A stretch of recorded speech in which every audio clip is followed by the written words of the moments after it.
આજે આપણે ધોરણ 12 વાણિજ્ય વ્યવસ્થા વિશે આપણે અભ્યાસ કરવાનો છે. ચેપ્ટર 3 આયોજન.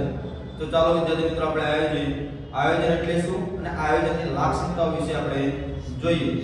તો અહીંયા આપણે देखिए आयोजन એટલે શું. તો આયોજન એ આયોજનનું કાર્ય એટલે પસંદગીનું કાર્ય. આયોજન એટલે શું છે? પસંદગી. કોઈ પણ આયોજન કરો, પ્લાનિંગ કરો એટલે તમારી પસંદગી કોઈ પણ કાર્યની અંદર કરવી પડે છે. પહેલા પ્લાનિંગ કરવી પડે છે. બીજું છે ધ્યેયને પાર પાડવા માટે ઘડવામાં આવેલી બુદ્ધિપૂર્વક અને સૂચિત કાર્યક્રમ એટલે આયોજન.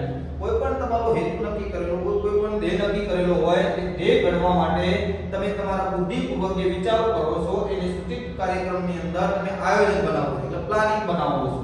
તો વિદ્યાર્થી મિત્રો આપણે જોઈએ છે આ હતી આયોજનની વ્યાખ્યા અને આયોજન અને લાક્ષણિકતાઓ વિશે આપણે જોઈએ કે આયોજનની લાક્ષણિકતાઓ ટોટલ 8 છે. આપણે જોઈએ છે વારાફરતી એક ચાવી લઈને આવ્યો સરસ મજાની. સર્વપ્રથમ ધ્યેય 24 કપુ બેસ. આવું એક ચાવી છે આયોજનની લાક્ષણિકતા. એ શોર્ટકટ કે એ તમારા અંદર યાદ રહી શકશે. તો પહેલા જોઈએ સર્વ એટલે સર્વપ્રથમ એટલે સર્વવ્યાપી છે.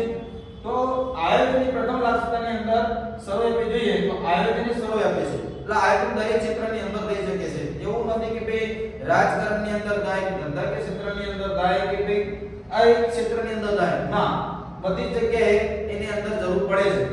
સંચાલનની દરેક સપાટીએ આયોજનની જરૂર પડે છે. કોઈ પણ સપાટી સંચાલન કરો છો તેની અંદર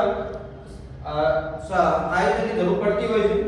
એકમે તમામ પ્રવૃત્તિઓનું આયોજન કરવું પડતું હોય છે. દાખલા તરીકે ધંધાકીય એકમ, રાજકારણ, શિક્ષણ, ધાર્મિક, સામાજિક ક્ષેત્રની તમામ પ્રકારની પ્રવૃત્તિઓનું આયોજન તમારે કરવું પડતું હોય છે. બીજું છે પ્રથમ. તો પ્રથમનો મતલબ થાય સર્વપ્રથમ કાર્ય. બીજી લાક્ષણિકતા છે સર્વપ્રથમ કાર્યની. તો અહીંયા સંચાલનની શરૂઆત જ આયોજનથી થાય છે. કોઈ પણ સંચાલન કરવું હોય તો તમારે પહેલા પ્લાનિંગ બનાવવું પડે છે અને પ્લાનિંગ સાથે જ તમારે સંચાલન થાય છે.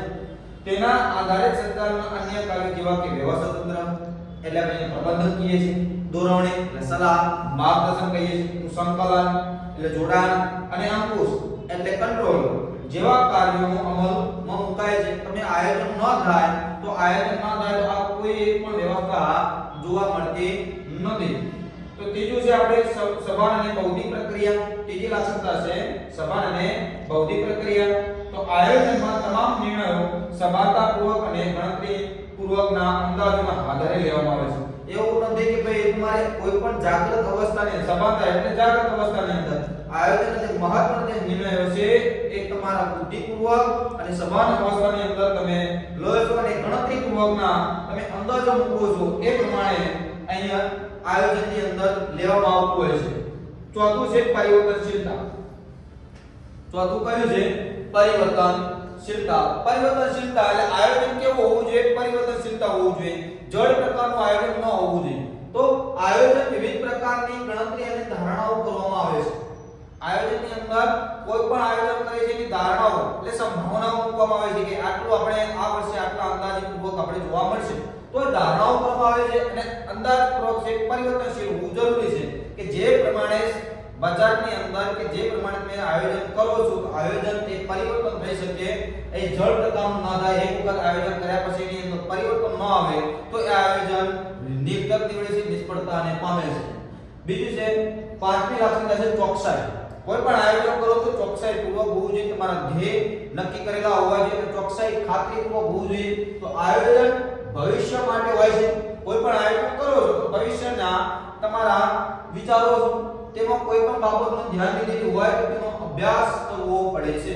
કોઈ પણ જગ્યાના કોઈ પણ ક્ષેત્રની અંદર આયોજન કરવું હોય તો ચોકસાઈપૂર્વક હોવું જોઈએ. ભવિષ્યના તમારે શું કરવાનું છે એના નિર્ણયો લેવામાં આવે છે. કઈ બાબત ઉપર તમે લેવાના છો, ધ્યેયો નક્કી કરેલા હોય અને ધ્યાન રાખી એનો અભ્યાસ તમે કરો છો.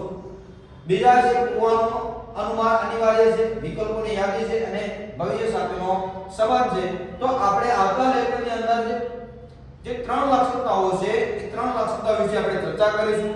વિદ્યાર્થી મિત્રો, જો આ વિડિયો આપને સારો લાગે તો આપના વિદ્યાર્થી સર્કલ મિત્રોને લાઈક કરો, સબસ્ક્રાઇબ કરો અને શેર કરજો. જય હિન્દ, જય